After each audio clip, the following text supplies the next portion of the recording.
Hi all. இன்றைக்கி நம்ம discuss பண்ண போகிற சோஷியல் கேஸ் ஒர்க் அப்ரோச்சஸில் க்ரைசிஸ் இன்டர்வென்ஷன் அப்ரோச் வந்து ரொம்ப இம்பார்ட்டண்ட்டான approach. What is crisis intervention approach? அதில் வந்து ஃபஸ்ட்டு வாட் இஸ் அ க்ரைசிஸ்ன்னு பார்க்கணும். ஸோ க்ரைசிஸ் வந்து யூஸ்வலாக ஒரு எந்த பர்சன் எடுத்தாலும் அவங்களுக்கு ஒரு கோப்பிங் மெக்கானிசம் இருக்கும். அதாவது எந்த ஒரு கஷ்டமான சிச்சுவேஷனை தாண்டி வர்றதுக்குள்ள ஒரு ஸ்கில்ஸ் தான் கோப்பிங் ஸ்கில்ஸ். அது எப்போ ஃபெயில் ஆகி அவங்க ரொம்ப ஓவர்வெல்ம்டாக இல்லை அன்சேஃபாக இமோஷ்னலாக ஸ்டேபிளாக இல்லாமல் ஃபீல் பண்ணுறாங்களோ அது ஒரு சிச்சுவேஷனால் நடந்திருக்கும். அது என்ன சிச்சுவேஷனோ அதுதான் க்ரைசிஸ். ஏதோ ஒரு பிரச்சனை, சிம்பிளாக சொல்லணும்னா ஒரு ப்ராப்ளம். அந்த ப்ராப்ளம்க்கு கிளைண்ட்ஸ்னால எப்படி பிஹேவ் பண்ணுறது இல்லை ரியாக்ட் பண்ணுறதுன்னு தெரியாமல் அவங்க ஷட் டவுன் ஆகுறாங்களா, இல்லாட்டி ரொம்ப அவங்க வந்து அழுதோ, இல்லாட்டி சில பேர் ரொம்ப அமைதியாக போயிடுவாங்க, இல்லாட்டி வேறு மாதிரி சில முடிவுகள்லாம் எடுக்க போயிடுவாங்க. ஸோ அந்த மாதிரி ப்ராப்ளம்ஸ் வர்றது தான் க்ரைசிஸ். இது எதனாலலாம் வரும்? சடன் ரிலேட்டிவ் ஆர் க்ளோஸ் பீப்புளோட டெத்து, இல்லை ஏதாவது வைலன்ஸ் அவங்க ஃபேஸ் பண்ணியிருப்பாங்க, இல்லாட்டி திடீர்னு ஒரு ஆக்சிடெண்ட், இல்லை sudden illness, job loss or natural disaster கூட இதுக்கு காசாக இருக்கலாம். ஸோ இந்த மாதிரி ஒரு க்ரைசிஸில் நம்ம வந்து எப்படி இன்டர்வீன் பண்ணி அவங்கள வெளியில் கொண்டு வர்றது தான் க்ரைசிஸ் இன்டர்வென்ஷன் அப்ரோச். ஸோ இதை வந்து நார்மலாக அவங்க ஃபங்க்ஷனிங்க்கு நம்ம வந்து ஹெல்ப் பண்ணுறதுக்கு இம்மீடியட்டாக நமக்கு வந்து என்னெல்லாம் வேணும் அப்படின்னா, சப்போர்ட் வேணும், அவங்கள ஸ்டெபிலைஸ் பண்ணணும், அவங்க சேஃபாக இருக்காங்களான்னு பார்க்கணும், அவங்களுக்கு கோப்பிங் ஸ்கில்ஸ் டீச் பண்ணணும். ஸோ இதுதான் இதோட முக்கியமான கோர் ஐடியா. இதில் ஃபஸ்ட்டு நம்ம என்ன பண்ணுறோம்? Establishing rapport and ensuring their safety. So அந்த சிச்சுவேஷன் அவங்க ஃபேஸ் பண்ணிட்டாங்க. நம்ம கிளைண்ட்ஸ்க்கு வந்து நம்ம வந்து ரேப்போ பில்ட் பண்ணணும். ஆஸ் யூஷுவல் சொல்கிற ஃபஸ்ட்டு நம்ம வந்து ரேப்போ பில்ட் பண்ணணும். ஒரு சேஃப் என்விரான்மெண்ட் க்ரியேட் பண்ணி அவங்க வந்து ஃபிசிக்கலாக டேஞ்சரில் இருந்து வெளியில் வந்திருக்காங்களா, இல்லை இமோஷ்னலி அவங்க வந்து சேஃபாக இருக்காங்களான்னு நம்ம வந்து அஷ்யூர் பண்ணிக்கணும். ஓகே, நெக்ஸ்ட் வந்து identify the crisis. What is the crisis? என்ன பிரச்சனைன்னு நம்ம கண்டுபிடிக்கணும். ஏதோ ஒரு ஈவெண்ட் நடந்திருக்கும், அது அந்த பர்சன் வந்து ஏதோ ஒரு இது கூட ரிலேட் பண்ணியிருக்காங்க அண்ட் அந்த பர்சனோட ரியாக்ஷன் அதுக்கு என்ன இருந்திருக்கு. இப்போ நான் எக்ஸாம்பிளுக்கு ஒரு காலேஜ் கேர்ள் ஒரு ஸ்கூல் கேர்ள், அவங்க எக்ஸாமில் அவங்க ஃபெயில் மார்க்ஸ் வாங்குறாங்க. இதுதான். ஸோ அந்த ஈவெண்ட் என்னது? ஃபெயிலிங் இந்த எக்ஸாம். அதை அந்த பொண்ணு வந்து எப்படி எடுத்துக்கிறாங்க? ஸோ நம்ம வந்து அப்பா அம்மாவை ரொம்ப டிசப்பாயிண்ட் பண்ணிட்டோம், இல்லாட்டி இந்த மாதிரி ஃபெயில் ஆகிறதுனால நம்ம ஹியூமிலியேட் ஆகிறோம் அப்படி.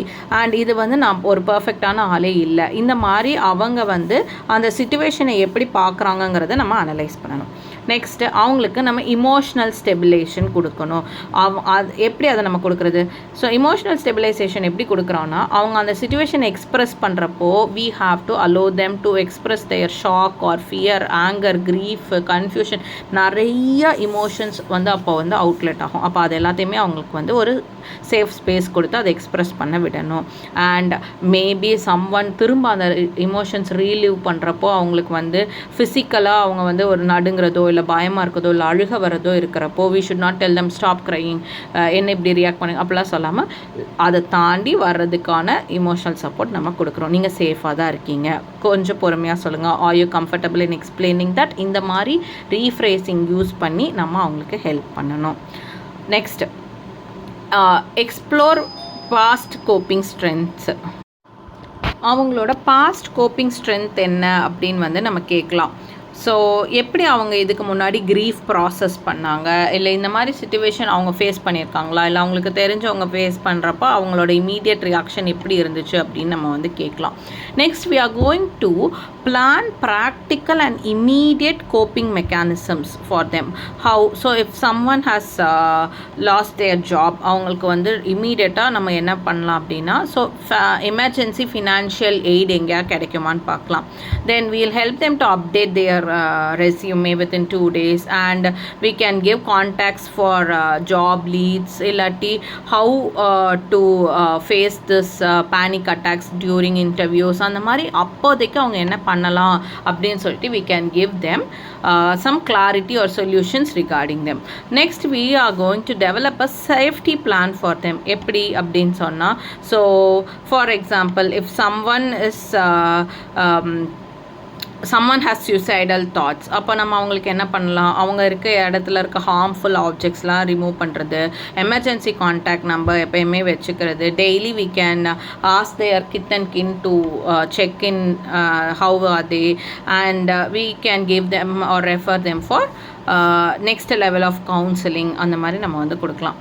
Next we can always next last point வந்து follow up after giving all these coping strategies we have to follow up the clients in which position they are in அப்படின்னு நம்ம வந்து செக் பண்ணணும். இப்போ ஒரு ஃப்ளட் சர்வைவர், ஃப்ளட்டு வருது, அதுலேருந்து அவங்க அதை தாண்டி வந்திருக்காங்க, அங்கேருந்து கோப்பிங் மெக்கானிசம்லாம் நம்ம ஹெல்ப் பண்ணிட்டோம், இப்போ அவங்க லைஃப் ஓரளவுக்கு ஸ்டேபிளாக இருக்கா, ஹவ் ஆர் தே ஃபீலிங் அப்படிங்கிறது we have to check. And emotional stability இருக்கா, அவங்களுக்கு ரிலீஃப் ரிசோர்ஸஸ்லாம் கிடச்சிருச்சா அப்படின்னு சொல்லிட்டு we have to check.